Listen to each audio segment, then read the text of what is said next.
Так, внимание, отвечаем на вопросы. Вы тут уже написали очень много вопросов, давайте поработаем немножечко, потому что я понимаю, что для вас самое важное – это ответы на вопросы. Вот давайте я отвечу.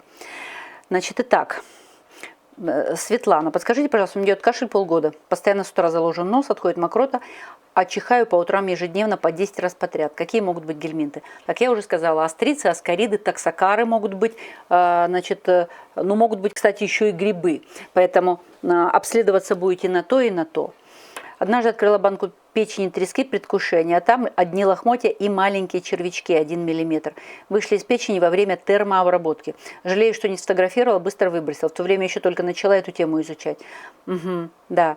На самом деле, скорее всего, что это были аписторхи, потому что в печени рыб живут в основном аписторхи. И очень плохо, что мы иногда не замечаем. Вот если, например, это маринованная печень, это да, а если это, например, жареная печень рыбы, а очень часто в ресторанах подают жареную печень рыбы, мы вообще никаким образом не увидим, яйца внутри останутся полностью инвазивными. Младшему сыну 9 лет, аллергия по одному плюсу на продукты пчеловодства, курицу, куриное яйцо, белок, молоко, лещину, клен, пыль. Практически понятно, хыкает, жалуется, что-то мешает. Что это может быть? 80%, что это астрицы, но могут быть аписторхи и лямблии. Маловероятно, но могут быть и аскариды. Москва, улица Малыгина, 20. Можно сдать точный анализ на 19 видов паразитов. Угу. Москва, улица Малыгина, 20. Запишите, пожалуйста, админ. Москва, улица Малыгина, 20. Посмотрим, что там можно будет сдать. Интересно. Угу. Спасибо большое, Лена. Если, может быть, у вас есть телефон, мы выясним, что там. Значит, какие учреждения в Москве? Ага. Дело в том, что я бы сейчас попросила админа написать по микробиоту, но у него нету этот анализ у меня в телефоне, поэтому я вам лично дам. У дочери 11 лет иногда появляются припухлые пятна, сильно чешутся и горячие. Через 2-4 дня проходит это гельминты. Какие? Да, это астрицы, энтеробиоз. Сыпь мягкая, как манка у ребенка в верхней части ручки. На какие гельминты сдать? На астрицы и на лямблии. Когда будет простейшее? Это самое темное пятно в медицине. Оно еще более вездесущее, сложно обнаруживаемое, потому что прозрачные.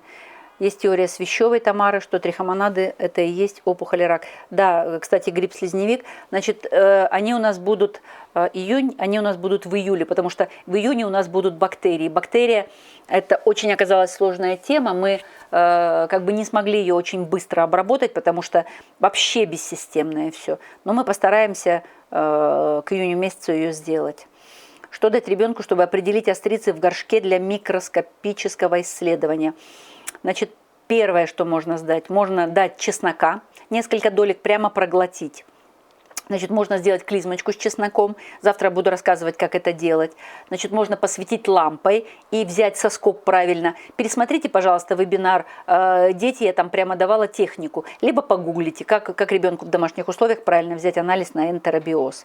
Астрицы покажет анализ крови? Нет, не покажет.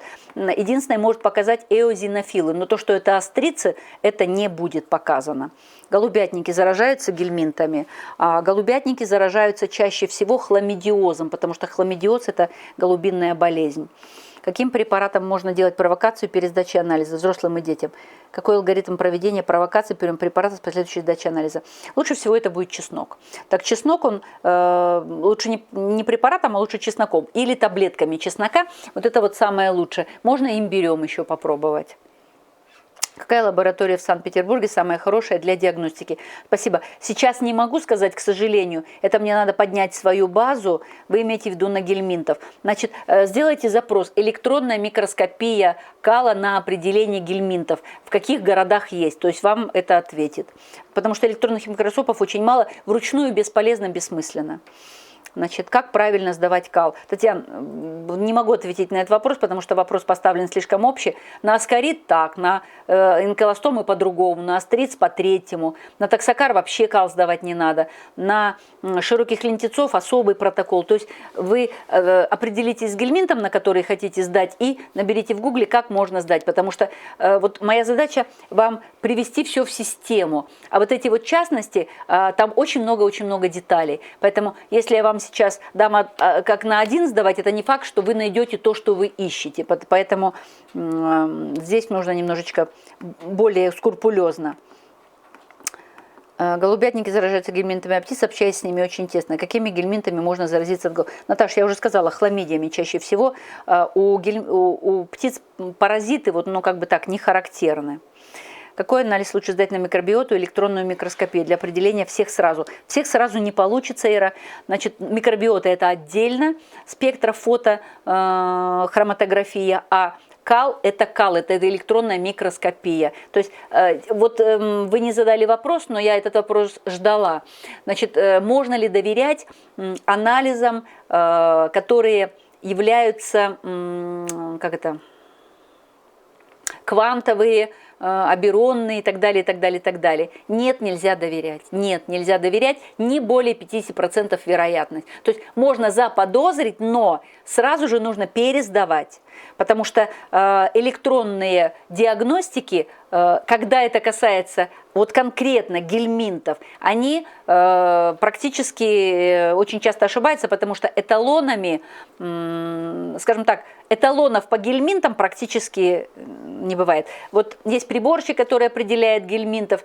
Значит, гельминты – это такая достаточно коммерческая тема, и очень многие люди, пытаясь приборами определить гельминтов, этими же приборами их уничтожить и так далее, значит, вводят немножечко в заблуждение, потому что гельминты, они должны определяться методами стандартизированными. Это первое. Подозрение может быть обнаружено любой другой диагностикой, но дальше должно произойти подтверждение. Вот поэтому, пожалуйста, не расстраивайтесь, если вам на какой-то альтернативной диагностике поставят там 18 гельминтов сразу. То есть вот если на электронном микроскопе поставят 5-7 гельминтов, это будет плохо, очень плохо. А вот если электронная какая-то диагностика, то даже не парьтесь. То есть, но для того, чтобы вам не думалось, дайте. Очень часто ко мне приходят люди после некоторых диагностик, и написано, например, токсоплазмоз, да, и люди уже принимали огромное количество лекарств, антибиотиков, еще что-то, потому что напуганы до невероятности. Мы делаем анализы, никакого токсоплазмоза нету, особенно иммуноферментный анализ крови на иммуноглобулины Ж. Поэтому даже не парьтесь в эту сторону, поэтому все надо делать по науке.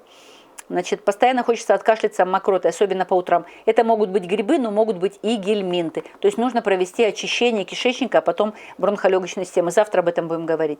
Какое время после гельминтизации стоит сдавать кровь на гельминты для контроля? Ну, через месяц приблизительно. На коже красные точки 1-2 мм. Определение какого гельминта? Нет, это не гельминт, это проявление, это называется телеангиоэктазия. Это проявление процесса воспалительного, который течет в печени. А вот уже в печени могут быть аписторхи, могут быть лямблии, и могут быть гепатит А, Б, С, могут быть близко к печени кандиды. Поэтому это просто проявление, скажем так, поражения печени, воспалительного характера. А гельминты уже, которые живут в печени. Постоянно комок слизи в горле, особенно по утрам. Чиститься надо, отхаркивать и чиститься. Год назад у ребенка на лице и шее появились прыщи. Врач сказал, что это как контагиозный моллюск. Это грибок. Назначено было прижечь жидким азотом. Это бессмысленно. Прошел год, у ребенка все еще есть прыщи. Может, проблема в другом? Надо провести паразитарную программу и надо посеять грибы. Лучше всего посеять кандиды, значит, лямблии и аписторхи.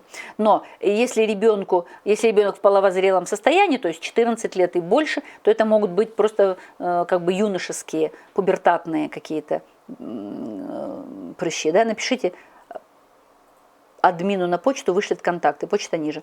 На микробиоту в Екатеринбурге можно сдать? Вы знаете, не знаю, надо посмотреть по гуглу. То есть я сибирскую, я не знаю систему. Что может показать КТ в области живота? Паразитов нет. Паразитов КТ не определяет, потому что паразиты имеют такую же консистенцию, как сами ткани. Поэтому паразитов не определяет КТ. Значит, определяет только УЗИ и только плотных органов. Например, значит, печень, легкие, сердце, и то сердце с трудом, и головной мозг. На острице подробно, как диагностировать, кроме скотча. Ага, ну на острице могу, конечно, рассказать. Существуют наборы для остриц. Вы должны обратиться в лабораторию, вам дадут палочку, значит, такую, как глазная палочка с таким катушком, ну, с блямбочкой на конце, да, и жидкость глицериновую. Значит, ребенка надо подготовить утром, не подмываясь, погреть немножечко лампой, посветить лампой, чтобы разогреть чуть-чуть, значит, просунуть эту палочку в анальное отверстие, между слизистых произвести забор мазка, значит, либо положить на предметное стеклышко в коробочку, и можно даже немножечко подсушить, либо просто поместить в глицериновый раствор. Существует 3 метода сбора анализа. Значит, почему часто очень анализы неудачные? Потому что пока ребенок доедет до врача, и врач делает соскопный энтеробиоз, то практически глисты уже уходят выше, потому что они утром спускаются, а потом они поднимаются в толстый кишечник. Надо, чтобы они находились в прямом проходе, и как бы к утру они как раз туда выходят для того, чтобы откладывать яйца. Значит, у мужа очень большое слюноотделение. Это 100% паразиты. Вот 200% это паразиты. Слезонотечение – это, по сути дела, лимфодренаж идет, токсический лимфодренаж.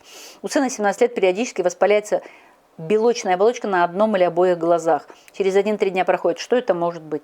Так, это могут быть не гельминты, это могут быть, первое, кандиды, второе, это могут быть хламидии, третье, это может быть цитомегаловирус, и только четвертое, это могут быть аписторхи или лямблии. Отек квинки – это проявление аписторхоза или еще что-то. Это проявление огромного количества патологий, это аллергия на что-то, на грибы, на глисты, на вирусы, на гельминтов бывает, на лямблии, на простейших. То есть отек квинки. Так, какой анализ надо сдать, чтобы провериться на аписторхоз? Анализ крови на аписторхоз иммуноферментные глобулины G-класса. Прямо конкретно на аписторхоз. Токсокороз, лямблиоз, аписторхоз, трихинеллез, эхинококоз, альвеококоз – это 6 особо опасных инфекций гельминтных, на которые сдаются анализы по иммуноферментным анализам крови. Это по приказу Минздрава. Но в каждой лаборатории есть еще дополнительные анализы, которые можно сдать. У папы около глаза на нижнем веке наплыв, как шарик. Что это может быть? Это может быть поражение печени, и это называется типа халязион. Вот такое. Надо почистить печень. Если у глаз растут кожные отростки. Что это может быть? Вот это халязион, это нарушение функции печени. Какие анализы сдать человеку после 77 лет, больно, ноющее, ломящее во всех суставах приступами? Что это может быть? Какие глисты могут вызывать дискомфорт в суставах? Значит, все глисты могут вызывать, но сдавать надо сначала не на глисты. Сначала надо сдать на вирус Эпштейна-Барра, на кандиду, на бета-гемолитический стрептококк, посмотреть ревматоидный фактор, посмотреть С-реактивный белок, а потом проводить дегельминтизацию. Но параллельно посмотреть на лямбли, аписторхи, на токсокары. Лямбли, аписторхи, токсокары, ну и аскариды. Аскариды тоже можно посмотреть по иммуноферментному анализу крови. Так, смотрим дальше.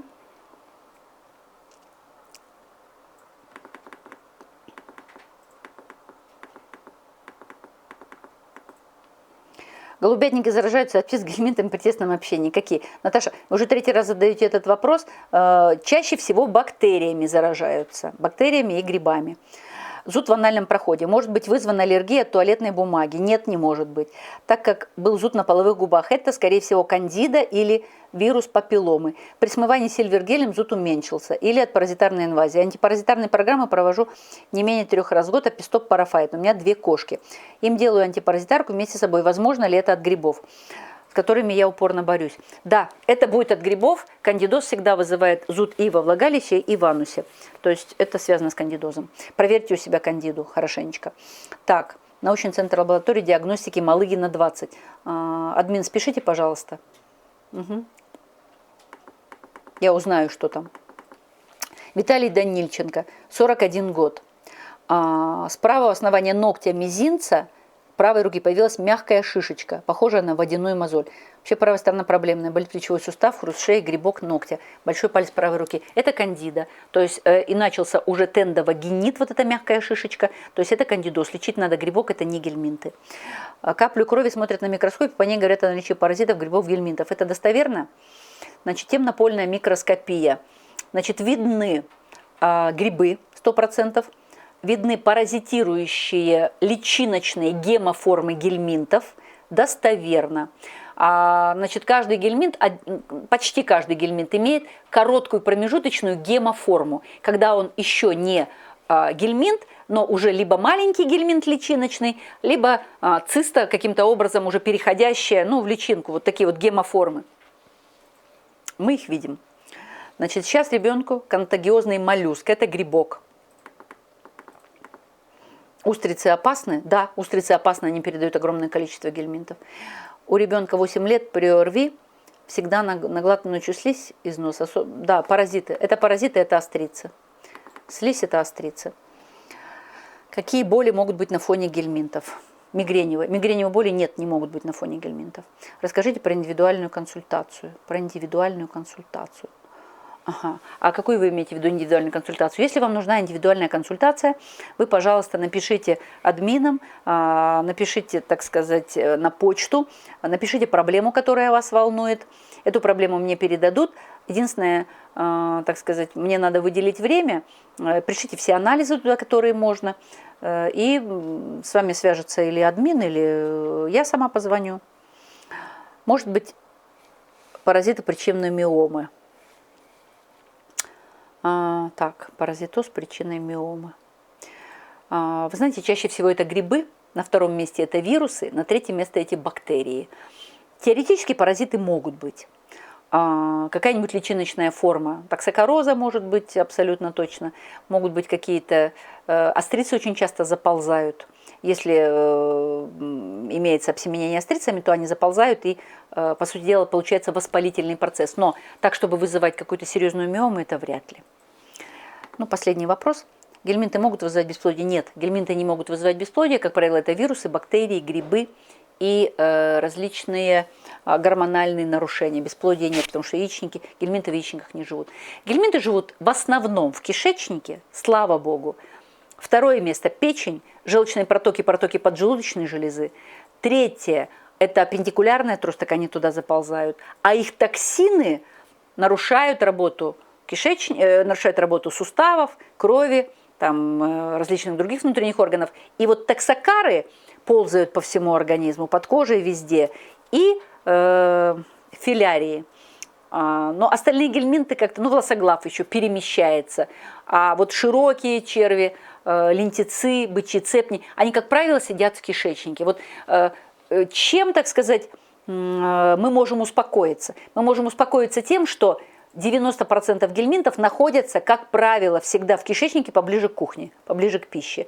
И только некоторые виды гельминтов, которые у себя надо определить по крови, они могут находиться вне полостей, так называемые тканевые паразиты. Потому что паразиты бывают внутриполостные, это кишечные, и тканевые паразиты. Это аписторхи, это филярии, это различные виды мышечных гельминтов и те гельминты, которые откладывают яйца, сетчатка глаза, мозг и различные личиночные стадии. Диффузные мастопатии нет, это не гельминты, это грибы. Как избавиться от кандиды? Можно тебе расписать, что для этого нужно. Вы знаете, посмотрите, пожалуйста, вебинар по грибам. У нас один из вебинаров по грибам, третий вебинар по грибам полностью был посвящен алгоритму борьбы с кандидой. Это целые 1,5 часа. То есть кандида – это очень сложное грибковое заболевание, и избавиться от него вообще не так просто. То есть нужен целый образ жизни противогрибковый.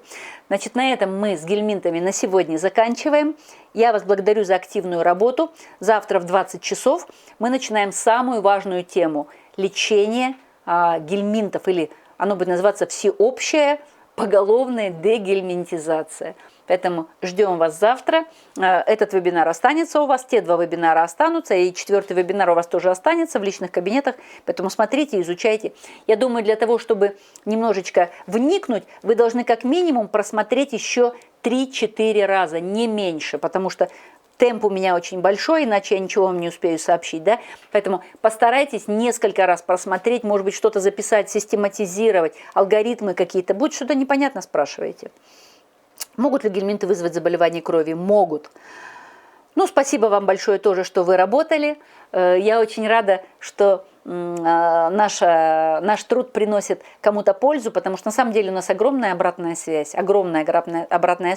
с вашей благодарностью, и очень много людей решили свои проблемы правильными алгоритмами. Потому что правильный алгоритм – это не то чтобы обследование проводить, а для начала, конечно, безусловно, нужны обследования, безусловно. Если знаете, на что обследоваться, да, безусловно, нужно определить, обратиться к хорошему инфекционисту. Тоже, если вам повезет с врачом, то этот вопрос может решиться гораздо проще. Но лучше всего использовать какие-то алгоритмы, такие профилактические, о которых мы с вами завтра будем говорить. Благодарю вас тоже за внимание.